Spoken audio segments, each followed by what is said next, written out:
ఒక అతను చాలా పెద్ద కామెంట్ పెట్టాడు నాకు. ఏమని అనంటే, సార్ మీరు బిజినెస్ చేయమని చెప్తున్నారు, అందరిని ఎంకరేజ్ చేస్తూ ఉన్నారు, కానీ బిజినెస్ చేయడం అంత ఈజీ కాదు, డబ్బులు అంత ఈజీగా రావు, సో ఫెయిల్ అయ్యే ఛాన్సెస్ ఎక్కువగా ఉంటాయి, కాబట్టి మీరు బిజినెస్ పెట్టమని చెబితే ఎలా?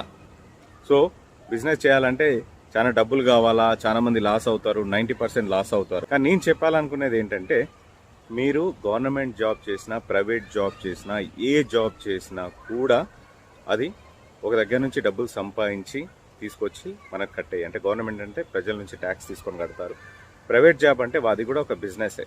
సో మీరు ప్రైవేట్ జాబ్ రన్ కావాలి రావాలి అన్నా కూడా ఆ బిజినెస్ బాగా నడిస్తేనే వచ్చేది మీకు శాలరీ.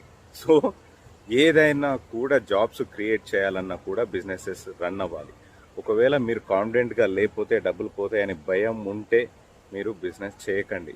ఎందుకనంటే కాన్ఫిడెంట్గా వచ్చిన వాళ్ళ కూడా బిజినెస్లో లాస్ అవుతున్నారు, because of lack of business skills.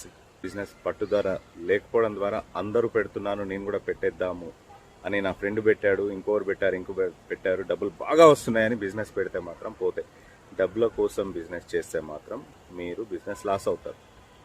జనాల ప్రాబ్లం సాల్వ్ చేస్తే మీకు డబ్బులు వస్తాయి. అది కూడా చిన్నగా స్టార్ట్ చేసి, ప్రోటోటైప్లో స్టార్ట్ చేసి, దాన్ని స్లోగా ఇంప్రూవ్ చేసుకుంటూ వెళ్తే వస్తాయి.